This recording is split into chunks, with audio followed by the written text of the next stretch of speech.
Takže priatelia, výnimočné šišky dnes s rumom Ron Malteco, 25-ročný, takže takéto dneska budú šišky. Čo sa týka toho, čo som dala do cesta, takže máme tu kvasu, ktorý sa ešte robí, hladkú múku, kryštálový cukor, maslo, 3 žltky, vanilínový cukor a všetko to spolu zmiešame.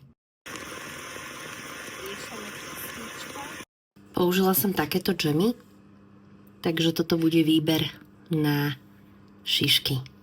Ňam. Cestičko nám trošku kysne, tak predpríprava na smaženie trošku ich necháme podkysnúť. Takže takto sa nám už smažia šišky. Priatelia, a ešte taká malá upozornenie, toto je 25-ročný Ron Malteco. A keďže je aj v tých šiškách, tak je to veľmi dobre si to tým poliať. Samozrejme jemnúčko, aby to doladilo vaše chute. Dobrú chuť vám želám a krásne fašiangy.